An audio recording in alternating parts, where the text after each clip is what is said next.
Hoy tenemos el placer de hablar con Álvaro Esgueva, un profesional nuclear español cuya trayectoria es un fascinante ejemplo de cómo el talento y el liderazgo pueden florecer en un entorno global.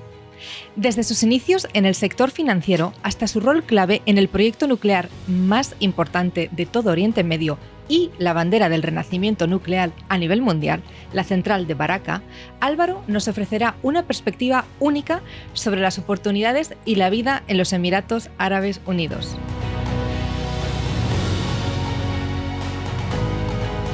Bienvenido al podcast El Correo del Golfo. Muchas gracias.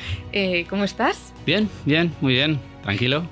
Muchas gracias por estar aquí. De hecho, me encanta que tengamos a alguien por fin de Abu Dhabi, porque hasta ahora la gente que hemos ido entrevistando era gente que reside en Dubái y Abu Dhabi es la capital del país. Claro, hombre, tiene que haber representación de la capital, claro. Por supuesto, Abu Dhabi es la capital del país. Yo creo que también es como la capital más financiera, ¿verdad? Y donde los proyectos más gordos salen, ¿puede ser? Sí, de hecho es donde gran parte de los proyectos gubernamentales están en los Emiratos Árabes Unidos y de hecho el proyecto en el que yo tengo la suerte de trabajar es un proyecto gubernamental que es la central nuclear de Barakah. Así que venga, pues vamos allá. Vamos a ello. Bueno, lo primero de todo, yo soy una persona de letras puras. Yo hice latín, griego, historia del arte. Entonces, cuéntame un poco la energía nuclear cuando... Yo, de hecho, la primera vez que escuché que había una central nuclear aquí en Emiratos no fue hasta cuando lleva 2 o 3 años aquí. No es tan conocido, ¿no? Pues mira, yo llegué más o menos hace 10 años al país y el proyecto comenzó, digamos que el inicio del proyecto fue a finales del año 2008-2009 y el país puso en marcha una central nuclear con 4 reactores. Y yo en el año 2016, cuando llegué, estábamos montando prácticamente de cero prácticamente todos los programas, los sistemas de la central. Por supuesto, la central ya se estaba construyendo a nivel civil, pero todo lo que son los programas, la formación, etcétera, era cuando estaba en pleno auge y en los inicios. De hecho, la razón por la que yo vine fue porque yo había trabajado en España en el área de factores humanos y organizativos y me pusieron como tarea venir aquí para montar el programa de cultura de seguridad en los Emiratos. El programa de cultura de seguridad en una central en Emiratos. Correcto. Mi duda es, ¿por qué hay energía nuclear en Emiratos si somos como los grandes del petróleo, ¿no? En esta zona? ¿Por qué de repente hubo una necesidad o se creó un programa de energía nuclear aquí? Pues yo creo que todo parte al final de una visión estratégica del país. Efectivamente, es un país sin ninguna necesidad de tener energía nuclear porque tienen energías fósiles de sobra para poder abastecer al país, la demanda energética. Y el mundo, ¿no? Y el mundo. Yo creo que al final es más una cuestión estratégica. El país apostó fuerte por diversificar, por la sostenibilidad y luego también al final es una manera también de económicamente ven que la única manera de ser rentables es diversificando las fuentes de energía y las fuentes financieras. ¿Por qué a los Emiratos de repente le interesó la sostenibilidad? Porque me llamó mucho la atención porque hay mucha gente aquí que piensa que no nos importa la sostenibilidad en este país o que no hay buenas prácticas o que el gobierno no pone interés en eso. ¿Por qué de repente el gobierno se interesó por la sostenibilidad? ¿Y conoces algo de la política de sostenibilidad que tiene Emiratos? Pues desde el primer momento Emiratos tomó la iniciativa de ser... Yo diría que es de ser los abanderados del cambio climático a nivel mundial y de hecho hace 2 años, en el año 2023, aquí en Dubái, se llevó a cabo la COP28, que fue, digamos, el comité o el convenio más grande a nivel mundial con referencia al cambio climático.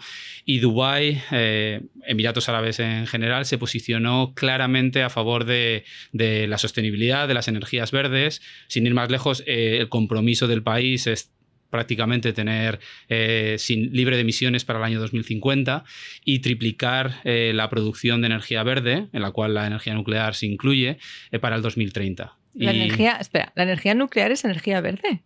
Bueno, después de la COP28 y el congreso en el cual se unieron muchos países, junto con la Unión Europea, que también en el mismo año, en el año 2023, la energía nuclear está declarada como energía verde porque durante la operación de la central no se emiten gases de efecto invernadero y por lo tanto está considerada como uno de los pivotes claves para la reducción de las emisiones de carbón. Y por eso al final está teniendo tanta atracción últimamente el sector nuclear, porque efectivamente es una forma de generar energía, de manera crear una buena base de energía y además libre de emisiones.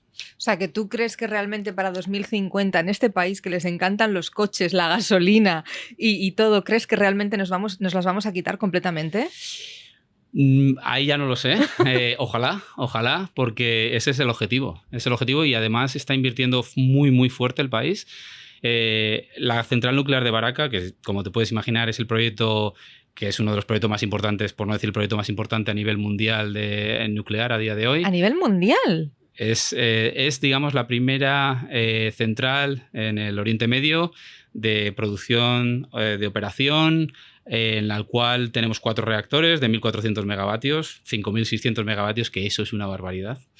Y lo estoy procesando. Digo, esto tiene que ser gigante, ¿no? Mira, para que te hagas una idea, y esto es una cosa que muchas veces cuando igual hablo con mi familia, con mis amigos y hablamos de estos temas, al final 5.600 megavatios, bueno, como si decimos 7,5 millones de megavatios. Tampoco... Gracias. Un número es un número, ¿no? Tú dices 5.600 megavatios como si fuese una medida que todos conociésemos, pero ¿qué son 5.600 megavatios? ¿Qué significa? Mira, 5.600 megavatios equivale a la reducción de unas 22 millones de toneladas de gases de efecto invernadero anualmente. Para que te hagas una idea. A ver si explícame. Madrid, ¿conoces Madrid? Por supuesto. Bueno, Madrid, todos conocemos, atascos, M30. Imagínate todos los coches que entran diariamente en Madrid, que son más o menos 1 millón de coches diariamente. Pues para que te hagas una idea, esta cantidad de 22 millones de toneladas equivalen como si quitásemos 3 millones de coches de la circulación. Por lo tanto, todos los coches que ves en Madrid, entrando en Madrid diariamente, es como si los quitásemos. Wow. E incluso, además, sería como si hubiese más coches también quitados de la ecuación. Por lo tanto, eso es lo que equivale 5.600 megavatios de energía limpia producida de manera... Vale, y vosotros estáis produciendo toda esta energía. ¿En qué la abastecéis? ¿Se puede decir? Sí. ¿Para qué la utilizamos? A día de hoy, los 4 reactores de la central nuclear de Barakah producen el 25% de la demanda del país, de los Emiratos Árabes, y lo que hace al final es una manera muy estable, porque una central nuclear produce de manera constante y estable 24 horas, los 7 días de la semana, y genera una base muy sólida de generación eléctrica. Y si a eso le sumamos con la parte sostenible que estábamos hablando ahora de los coches y de las reducciones de emisiones, esto es lo que produce digamos, el efecto colateral que tiene tener energía como base del mix energético. ¿En qué es en lo que más gastamos la energía aquí en Emiratos? Así a nivel general. A mí se me ocurre una cosa que aquí casi todo el año tenemos el aire acondicionado encendido, sí. Por ejemplo, porque yo siempre pienso, madre del amor, la de energía que se gasta aquí en el aire acondicionado. ¿En qué más cosas se gasta aquí mucha energía en Emiratos? Pues al final, obviamente, es un país con mucho calor, por lo tanto el aire acondicionado es una fuente que necesita mucha energía.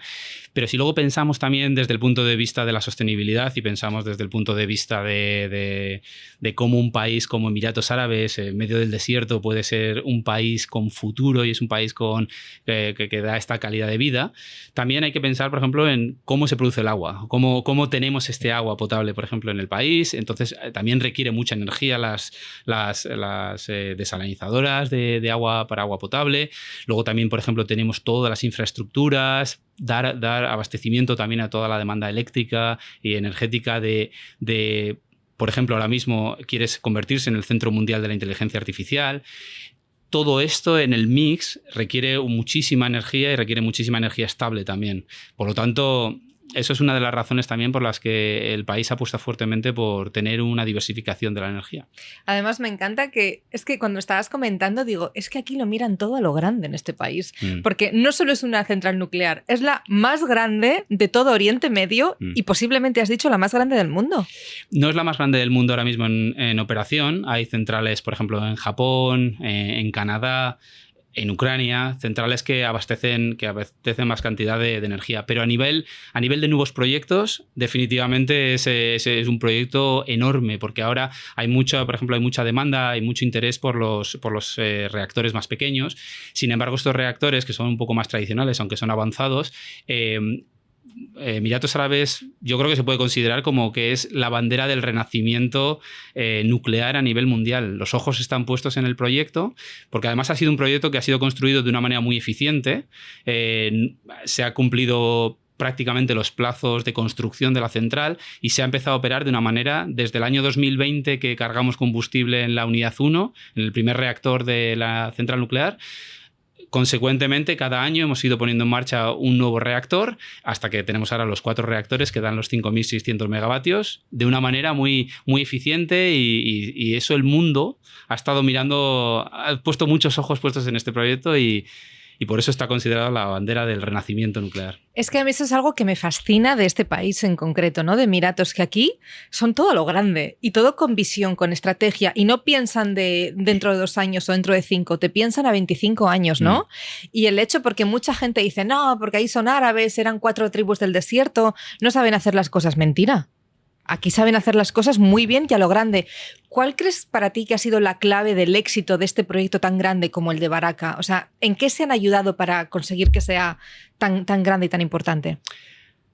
La verdad es que me encanta la pregunta, porque de hecho mi rol en la organización, yo trabajo en el departamento, lidero el departamento de eficacia organizativa, y tiene mucho que ver con la visión del país, porque al final es un país que se basa, por supuesto, en su propia gente, los emiratis, pero luego también depende mucho también del conocimiento extranjero, y además, por ejemplo, la central nuclear de Barakah es una tecnología coreana.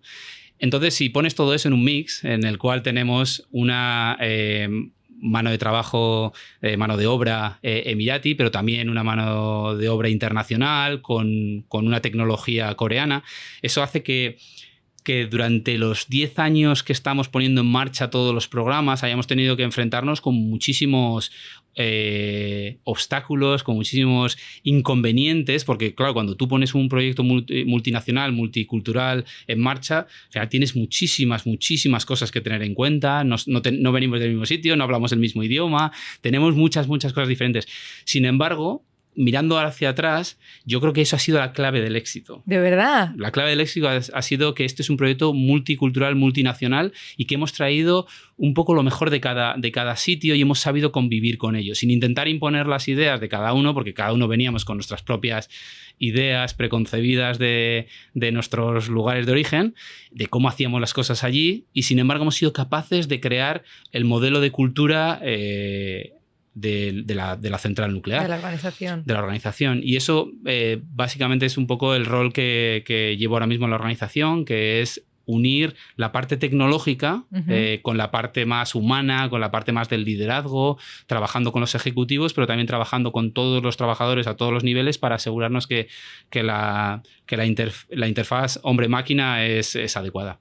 Sí, porque además me encanta que digas eso, porque para quien no lo sepa, para quien nos esté viendo en casa y no lo sepa, los Emiratos tenemos hasta un ministerio de la tolerancia. Entonces es un país que hace mucho hincapié en unir culturas, en unir religiones, en unir puntos de vista diferentes. ¿Cuáles son así un poco, si tienes los datos, cuáles son las nacionalidades que tenéis más numerosas en la central? Porque los emiratís no creo, porque de los emiratís es un país muy pequeño y solo son el 10% locales, ¿no? Entonces me imagino que no serán la mayoría, ¿o sí? Bueno, pues eso es, por ejemplo, eso es otro tema muy interesante, porque como es un proyecto muy estratégico para el país, es un proyecto que además requiere mucha seguridad, como te puedes imaginar, seguridad a nivel de ciberseguridad, a nivel de seguridad física, a nivel de seguridad ambiental, radiológica, etcétera. Es un proyecto tan estratégico y tan clave que la mano de obra emirati es fundamental. Fíjate. De hecho, te diría que a día de hoy es la mano de obra más numerosa. Hemos estado bailando un poco los datos, porque en su día teníamos un balance entre la mano de obra de los Emiratos Árabes, mano de obra coreana y luego lo que denominamos un poco el resto del mundo, ¿no?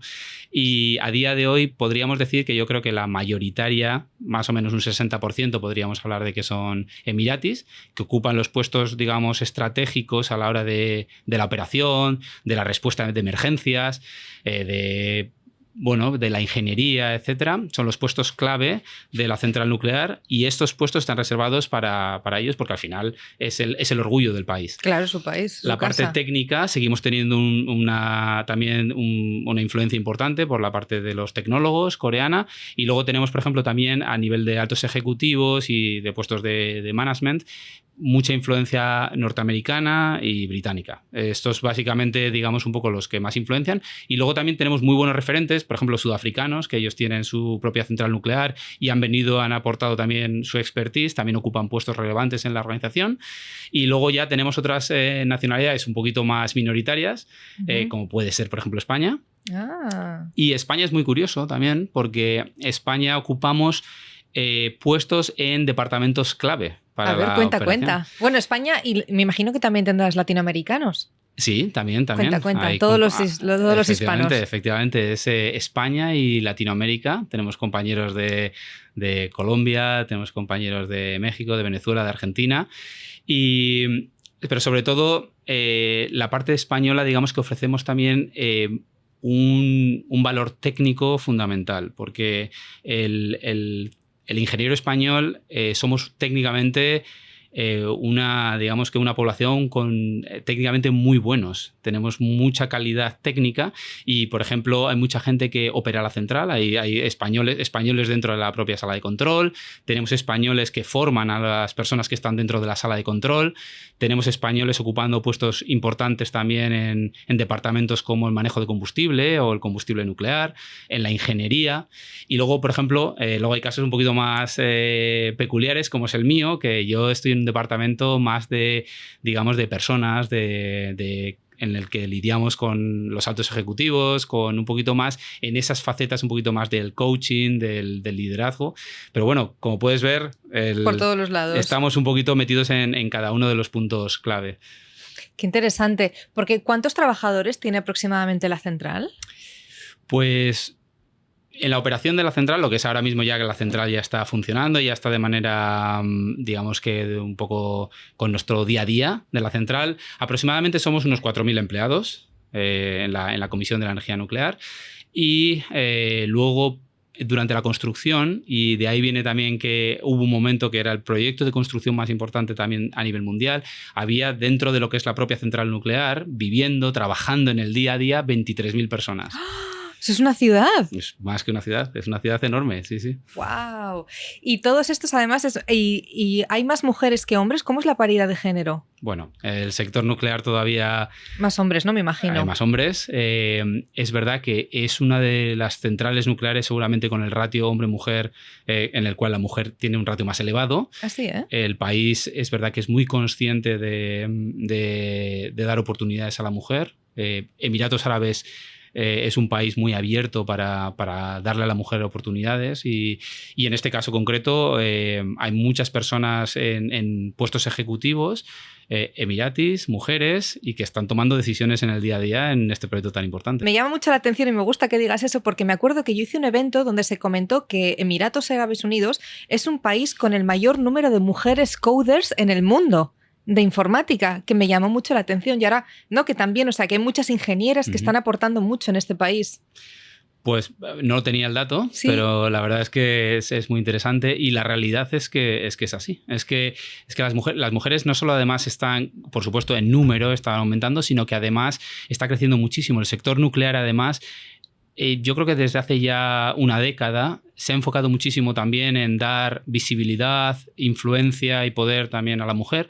Hay una asociación que es Women in Nuclear, que además a día de hoy está liderada la persona que es la chairperson del Women in Nuclear, actualmente trabaja aquí en los Emiratos Árabes. No me digas. Y es, digamos, están siendo referente en todas aquellas posiciones en las cuales donde pueden aportar más valor, y ahí es donde están yendo. Están aportando valor en el día a día y la verdad es que me alegro muchísimo que sea un país como Emiratos, porque al final no dejamos de estar, un país como Emiratos no deja de estar un poquito estigmatizado fuera del país. Completamente. Pensando que la mujer no tiene roles relevantes, y sí los tiene. Sí los tiene, y cada día más, y además se está viendo, es visible a la comunidad internacional. Ay, qué bueno que hayamos tocado este tema, porque a mí muchas veces me preguntan, ¿y me tengo que tapar? ¿Y me tengo que tapar el pelo? Y digo, pero... Digo, ¿en qué mundo vive la gente? O sea, que muchas gracias por contarlo. Bueno, no creo que sea en qué mundo, sino que a veces esa falta de conocimiento o la gente nos ve como algo extraño, ¿no? Todo lo que es Oriente lo ven como algo extraño y al final, pues aquí estamos y hay también normalidad. Con sus culturas y con sus costumbres, obviamente, pero al final estamos todos juntos y convivimos muy bien. Claro, sí, y no tendría ningún sentido este país si no tuviésemos esa igualdad, porque si estamos hablando de la igualdad entre nacionalidades y si estamos hablando también de un país en el que acoge a la gente de fuera y que nos sentimos como en casa, no tendría ningún sentido si no hay igualdad. Completamente. Bueno, una cosa que me contaste es que tú vives en la central nuclear de lunes a jueves. Sí. Eso me pareció súper interesante. Sí. La central nuclear creo que está en Abu Dhabi, ¿no? En el Emirato de Abu Dhabi, que es el emirato, para quien no lo sepa, que Abu Dhabi es el emirato más grande a nivel superficie. Sí. Y creo entendido que la central está lo más alejado y está casi en la frontera con Arabia Saudí, ¿puede ser? Correcto. Por donde Liwa, el desierto de Liwa o así, ¿no? Sí, está digamos que desde la ciudad de Abu Dhabi hacia Arabia Saudí, unos 300 kilómetros más o menos, desde Abu Dhabi, desde la ciudad de Abu Dhabi. Ahí, pegadito al mar, está la central nuclear de Barakah. Y como hemos hablado también, que es como si fuese una ciudad en la cual en su día convivimos, trabajamos casi 23.000 personas en el momento de la construcción de la central. Al final la central tiene alojamiento para los empleados que trabajamos allí, tiene también, lógicamente, tiene todos los servicios que necesitamos. Allí podemos comer, desayunar, tenemos lugares para poder hacer deporte, por ejemplo, para las personas que son musulmanas tienen sus mezquitas. Al final no deja de ser un lugar en el cual nos facilita la situación porque está a 300 kilómetros de la gran ciudad, nos permite vivir en la ciudad también durante los fines de semana porque trabajamos 4 días allí y luego disfrutamos de 3 días de fin de semana en la ciudad. ¿Son en turnos rotativos o son siempre los mismos? Pues mira, tenemos parte de la población que estamos allí, de los trabajadores, trabajamos, digamos que la parte normal en el día a día, trabajamos de lunes a jueves o de martes a viernes y luego, por supuesto, hay ciertos departamentos que trabajan a turnos porque la central es 24/7. Claro, está 24/7, claro. Y estos sí que van en modelos clásicos de trabajadores a turnos. Nosotros normalmente, ya te digo, de lunes a jueves o de martes a viernes, cubrimos 5 días a la semana y luego los sábados y domingos es el fin de semana. Entonces, en mi caso concreto, yo viajo los lunes por la mañana, tempranito por la mañana, y me vuelvo el jueves por la tarde a disfrutar de la familia. Y entre medias trabajamos mucho, muchas horas. Lo bueno que podemos estar centrados también en el trabajo, porque es verdad que es un ambiente en el que nos permite estar centrados 100%. Y luego ya cuando salimos de nuestro trabajo, pues ya podemos ir al gimnasio, podemos ir dentro de la propia central. Muchas veces yo salgo a correr, a mí me gusta mucho correr, me gusta mucho el gimnasio. Ah, sí, claro, que eres un atleta además. Sí, bueno, es un atleta. Y me gusta mucho salir a correr. Y, por ejemplo, una de las cosas que me encanta es yo salgo a correr, corro mis 5, 6, 7 kilómetros y muchas veces veo la puesta de sol con los reactores de fondo y el sol metiéndose entre ellos, y es una estampa que muchas veces digo, si pudiese sacar fotos, pero como no sacamos fotos. Claro, eso es como cuando vas a un entrenamiento militar, que en el momento que entras el teléfono se queda de lado. Bueno, no donde están nuestros accommodations, donde vivimos, ahí podemos utilizar el teléfono, por supuesto, ahí sin problema, nos podemos mantener comunicados, hacer videollamadas. Una vez que ya entramos en lo que son ya la parte más de la central nuclear, que es donde llamamos la zona controlada, ahí ya en esa zona ya los teléfonos están, ya por ejemplo no puedes acceder con teléfonos con cámaras, etcétera, etcétera. Pero bueno, lo que es la parte donde vivimos, nosotros podemos hacer uso de los teléfonos. Es un poco como digamos, es un pueblo sin muchas cosas que hacer, pero bueno, tenemos todo lo necesario para un pueblo y sin fiestas del pueblo, o sea, sin un pueblo sin la cultura no es la cultura arraigada, sino que sois un mix de muchas culturas de muchos sitios. Sí. Porque me ha llamado mucho la atención cuando me has dicho que hay muchísimos coreanos, porque yo aquí todavía no he visto un coreano, he visto muchos filipinos, ¿no? Pero nunca, o algún chino, pero no ves tantos coreanos. Están todos en Abu Dhabi, en la central nuclear. Bueno, a ver, tienen otros proyectos estratégicos y muy importantes, pero efectivamente muchos ingenieros, porque además ellos técnicamente, cuando hablo de ellos, los coreanos tienen una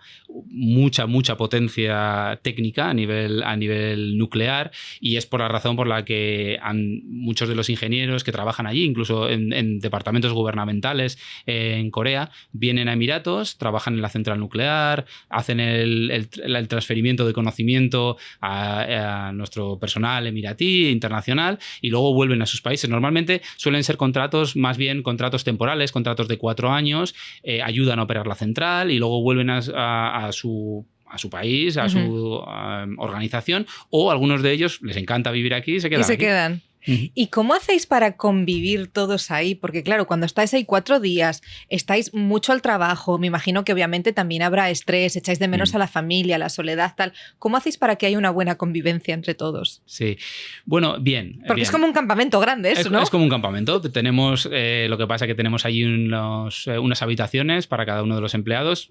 Para ser sinceros, son habitaciones espectaculares. Es como una habitación de hotel, con nuestro baño, con nuestro servicio, y a ver, nosotros al final allí tenemos todos los servicios como si fuese un hotel. Tenemos todos los servicios que necesitarías, pues el desayuno está incluido, la lavandería, si necesitas que laven la ropa, pues lo llevas a la lavandería y te lo hacen.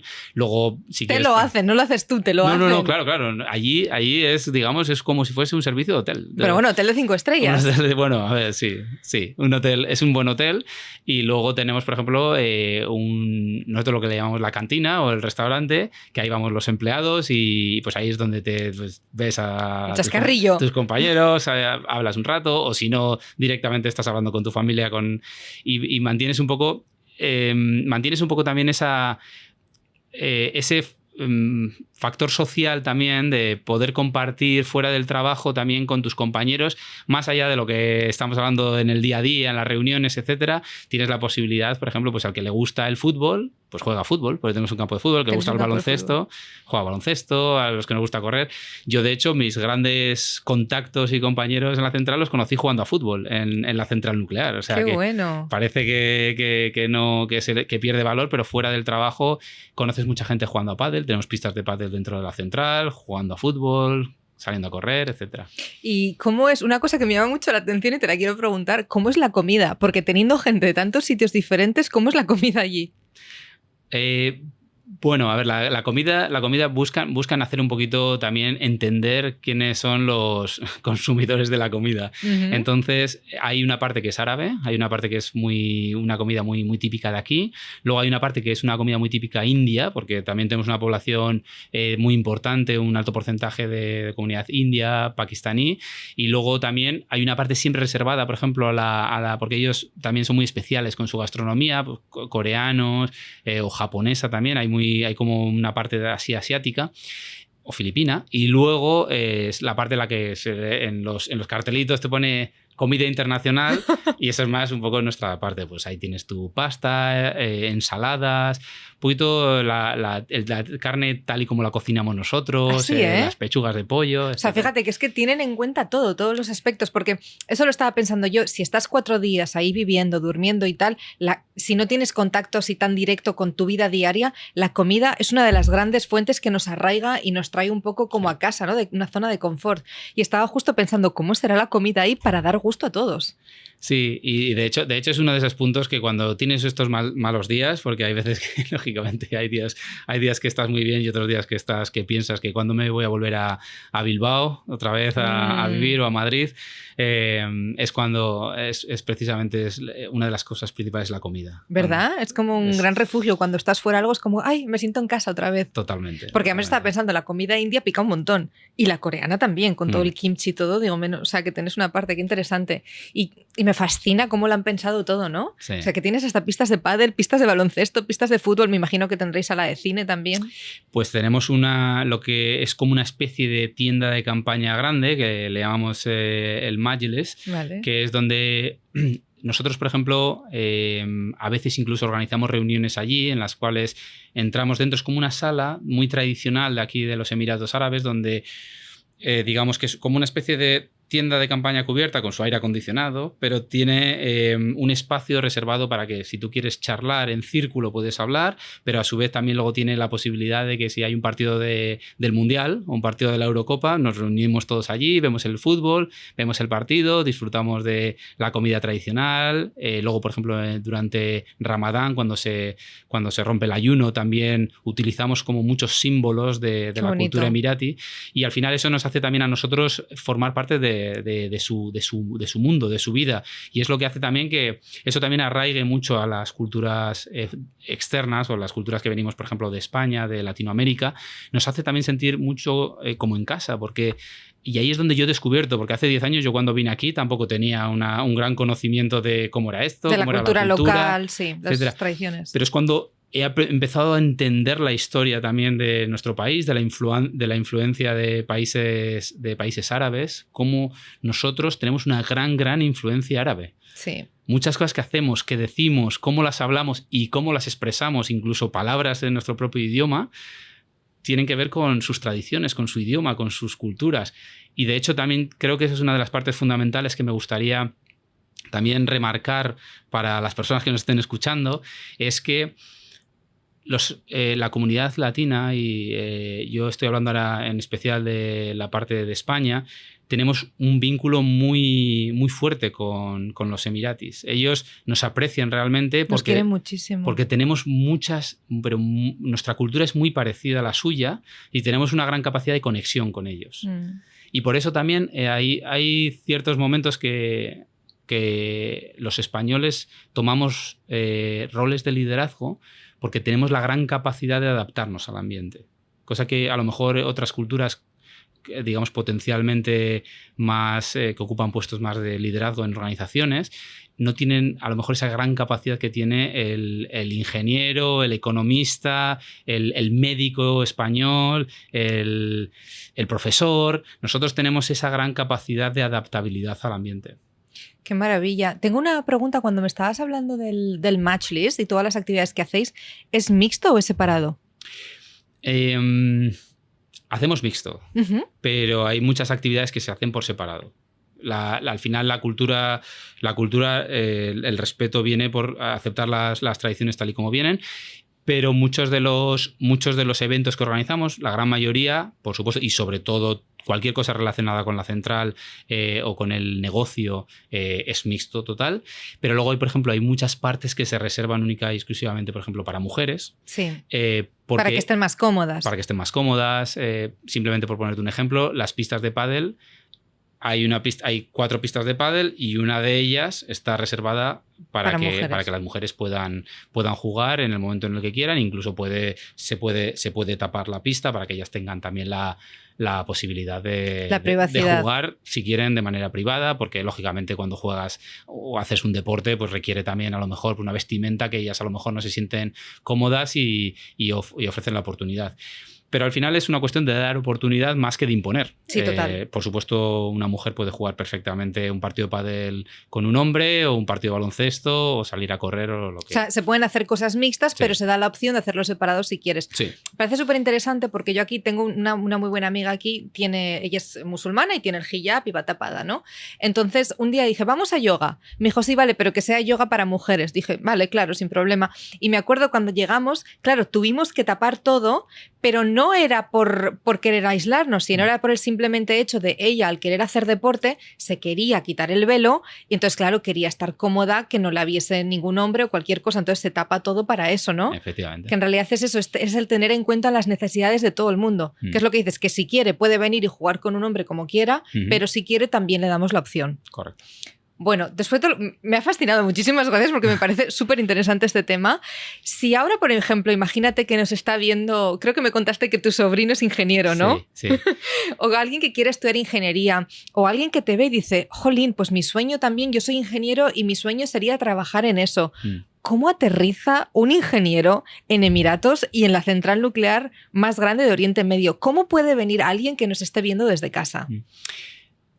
La conversación, hace más o menos un mes, tuve una conversación con el hijo de mi primo, como mi sobrino, y tuvimos una conversación fascinante. Él está estudiando una doble titulación, ingeniero, él es ingeniero y además está estudiando también la parte más de empresariales y económicas. O sea, al final tiene un perfil técnico, pero un perfil también...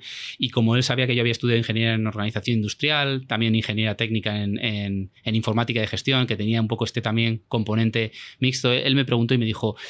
Álvaro, ¿cómo es posible? ¿Qué puedo hacer? Porque es un apasionado de la inteligencia artificial, etc.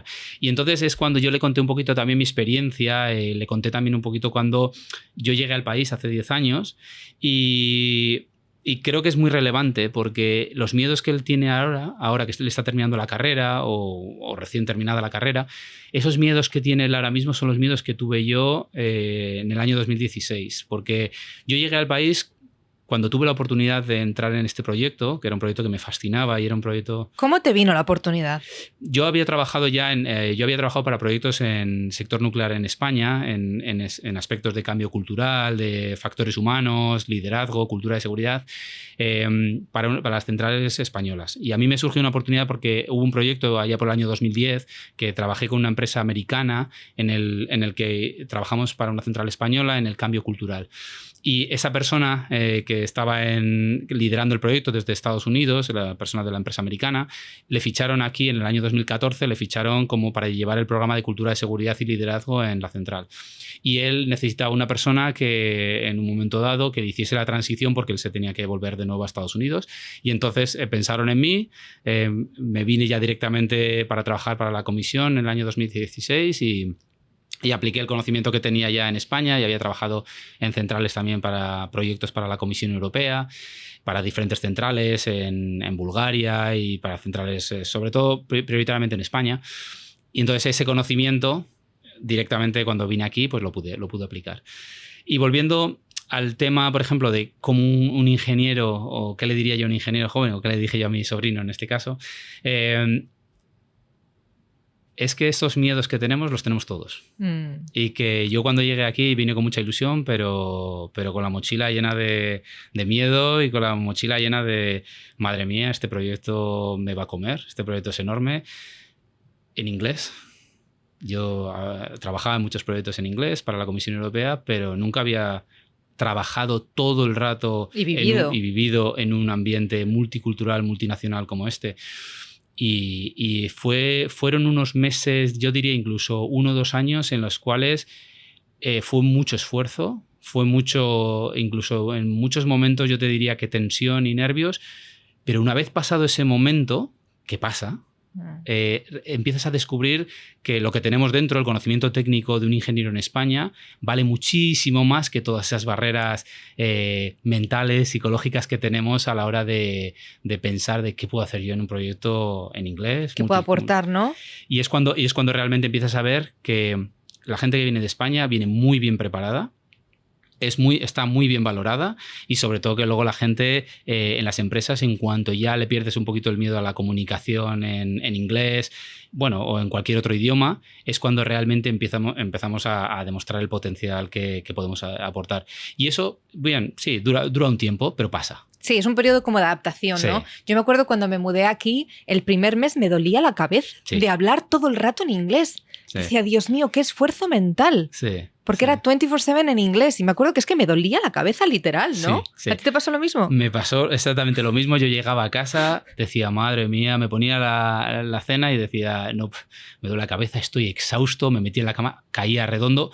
Y yo pensaba, si no, con lo que me gusta a mí hacer deporte, llevo 2 semanas sin poder hacer nada porque, claro, he estado preparándome, que he tenido que dar una ponencia, he tenido que dar un curso o cualquier cosa. Llegaba, caía derrumbado en la cama y dormía. Y claro, ahora con el paso del tiempo me doy cuenta que es que era porque el cerebro estaba trabajando continuamente en traducir, me venía la información, hablábamos en inglés, en español, en inglés, en español. Y esa fase, ahora la recuerdo con mucho cariño, pero esto es como la selectividad. Que, sí, tal cual. Que ahora todo el mundo nos acordamos con una sensación de, bueno, sí, la selectividad, sí, pero en el momento en el que la tienes que pasar es tremenda. Sí. Y esto es igual. Pero bueno, simplemente el consejo que le di a mi sobrino fue que los ingenieros que trabajen en España, que creen su base sólida, que cojan experiencia y cuando ya estén preparados, que no tengan dudas de venir aquí. porque aquí es un país, primero, que te abre los brazos para recibirte y segundo, que podemos aportar muchísimo valor. Porque eso me acuerdo que cuando hablamos tú y yo en la conversación previa a la grabación, me dijiste, es que los españoles somos muy buenos. Y fíjate que nosotros tenemos una cultura donde se nos ha educado en la humildad, en el no destacar, en no darse demasiados aires. Y quizás por eso a veces pecamos como de no creérnoslo, ¿no? Sí. Y tú me dijiste, no, es que somos buenísimos, es que ganamos a otras nacionalidades que igual se venden mejor, ¿no? Sí. Digamos, por decirlo de alguna manera, tenemos unas características muy difícilmente valorables o que son muy difíciles de percibir por nosotros mismos, pero que luego, una vez que lo ves con contexto, y yo trabajo, en mi departamento trabajamos con la eficacia organizativa, trabajamos con muchos altos directivos, ejecutivos, con muchas nacionalidades diferentes, y una de las cosas que tenemos la gran capacidad es de entender por nuestro modelo educativo, por nuestro modelo cultural, y además has mencionado algo que es muy interesante, que es la humildad. Nosotros no somos tampoco conscientes del potencial que podemos llegar a alcanzar, pero todas esas capacidades que tenemos una gran capacidad de adaptarnos al ambiente. Y eso es lo que hace que un ingeniero, un médico, un profesor, un controlador aéreo, cualquier profesión que se te venga a la cabeza, un español es capaz de adaptarse al medio. Y eso, para puestos de liderazgo y para tomar puestos clave en el país, es fundamental. Y cada vez más Emiratos Árabes se está dando cuenta que ahí hay una gran fuente de líderes y de trabajadores altamente cualificados, y por eso cada vez estamos viendo más y más personal que viene de... Cuando digo España, también me refiero a países latinoamericanos con una gran formación y una muy buena formación técnica. Sí, además es verdad que es lo que dices, que el país aquí nos valora muchísimo. Y cuando dicen, ¿dónde eres? España. ¡Oh! Es como que les encanta, es como que ahí automáticamente ya les caemos bien. Y creo que con los latinos es igual, ¿no? Porque se sienten también muy conectados. Sí. Si alguien que nos está viendo desde Cuenca o desde Tegucigalpa y dice, yo soy ingeniero, yo hablo un poco de inglés y tengo un poco de experiencia y quiero ir, ¿cómo pueden venir? ¿Dónde les recomiendas? ¿Qué tienen que hacer? ¿Cómo se deberían mover? Bueno, hay muchas alternativas, hay diferentes perfiles, ¿no? Yo siempre considero que yo creo que el nivel ideal para un profesional, para venir a un país como los Emiratos Árabes, yo tengo la impresión de que es esa persona que está digamos, en la mitad de su carrera profesional, que ya tiene un expertise importante, que puede aportar valor desde el día 1 y a su vez también puede generar o crear raíces en el país, formar una familia y estar un tiempo, digamos que en el largo plazo, porque ese es el mix perfecto el que el país busca, porque lo que quiere es largo plazo y además ya vienes con cierto expertise. Si luego, por ejemplo, queremos ver perfiles un poquito más junior, personas que vienen jóvenes, recién licenciados o que tienen unos cuantos años de experiencia, pero bueno, todavía no pueden ocupar puestos más ejecutivos o más de liderazgo, siempre hay oportunidades, porque al final es un país creciente, especialmente en proyectos como hemos estado hablando antes. España lidera muchos proyectos energéticos aquí, pero también muchos proyectos de ingeniería civil, de ingeniería de construcción, de edificios, de desaladoras, etc. Entonces, siempre una muy buena vía de entrada es a través de las empresas españolas. Eso siempre es un buen punto de partida, en el cual en España tienes la oportunidad de venir aquí para un proyecto específico. Para mí eso siempre sería como el ideal por una persona más joven. Y luego, por ejemplo, tenemos ya siempre la oportunidad de tener, por ejemplo, ya gente como más senior, más ejecutiva, y ahí sí que también hay una parte reservada para esos puestos altamente ejecutivos en los que ya aportas valor a nivel estratégico, a nivel directivo desde el primer día. Y, por ejemplo, pues esas personas ya saben un poquito más dónde moverse, porque los headhunters siempre ponen Abu Dhabi, Dubái en el punto de mira, y bueno, y otros Emiratos, ¿no? Nos centramos en Abu Dhabi, Dubái, pero por supuesto tenemos Ras Al Khaimah, también es otro gran nicho de profesionales. O sea, si tuviese que dar una recomendación, yo, desde mi punto de vista, es a todos aquellos que ya tienen experiencia, que ya pueden aportar valor, que no duden. Que vengan si tienen oportunidad con su propia empresa en España o que vengan aquí directamente. Yo vine directamente para trabajar directamente para una empresa gubernamental aquí en Emiratos Árabes y bueno, y como yo... Porque te llamaron, a ti te buscaron. Sí. ¿Cómo te encontraron? ¿Por LinkedIn? No, fue a través de... Venía recomendado. Venía recomendado de mi jefe anterior. Mi jefe anterior estaba montando el programa de cultura de seguridad para la central nuclear. Es verdad, lo has dicho. Y me ha... Y la gente que no tiene así, ¿qué podrían buscar? Porque yo sé que aquí el gobierno les gusta mucho LinkedIn, ¿verdad? Lo utilizan muchísimo para buscar talento. El LinkedIn Luego también tener muchos, intentar buscar contactos dentro de las propias organizaciones. Luego también hay plataformas aquí en Emiratos Árabes que ayudan mucho también a, por ejemplo, al ciudadano de habla hispana, el periódico del Correo del Golfo, otros portales, por ejemplo, que también ofrecen la posibilidad de plataformas que publican puestos de trabajo, y eso al final es un muy buen punto de entrada. Pero sí, una de las cosas que aprendemos aquí cuando vivimos en Emiratos es que las conexiones y el contacto es fundamental en este país. Y si tú tienes amigos, conocidos, personas dentro de las organizaciones, es una gran vía de entrada, porque al final se basa mucho en la confianza. Y la confianza en este país es clave para poder tanto conseguir un trabajo, como tener buenos contactos, como abrir un negocio en este país. Me da mucha atención porque tuvimos una conversación la semana pasada que también hablamos de eso, de la confianza, el respeto, el honor, lo importante que es en este país, ¿no? Y lo vuelves a decir tú. Muy interesante. Bueno, claro, última pregunta. Quien te esté viendo y se quiere poner en contacto contigo, porque lo sabrá, ¿cómo se pueden poner en contacto contigo? Yo no soy una persona tampoco muy puesta no soy muy activo en las redes sociales, pero por supuesto yo encantadísimo de cualquier persona en mi LinkedIn. Si buscas Álvaro Esgueva Fernández, ahí me pueden encontrar perfectamente. A nivel profesional yo estoy más que abierto para cualquier persona que quiera charlar, que tengamos una charla como la que estamos teniendo ahora. Cualquier cosa que necesiten yo estoy a entera disposición. Y luego en las redes sociales, que me contacten por LinkedIn, que yo creo que es la parte, además está abierto, es público, y luego ya podemos ponernos en contacto en otras redes sociales o a través de WhatsApp, y yo estaría, más que encantado de ayudar a... Oye, pues muchísimas gracias, Álvaro. O sea, me quedé hablando horas, pero tenemos el tiempo que tenemos. Ha sido súper interesante, súper agradable. Me has explicado un montón de cosas que yo personalmente desconocía sobre la energía nuclear y me has abierto los ojos en muchos aspectos, así que muchísimas gracias, y seguro que igual que a mí, a nuestro público también. Si os ha gustado la entrevista, por favor, darle like, comentar, suscribiros para que podamos seguir creciendo y trayéndoos más y más invitados aquí en el podcast del Correo del Golfo en colaboración con Leo Da Vinci Media. Soy Laura Roche y ha sido un auténtico placer estar ahí con vosotros. Muchísimas gracias, Álvaro, por hoy, y nos vemos en la siguiente. Muchísimas gracias, ha sido un placer enorme y nos vemos en la siguiente. Hasta la próxima. Hasta la próxima.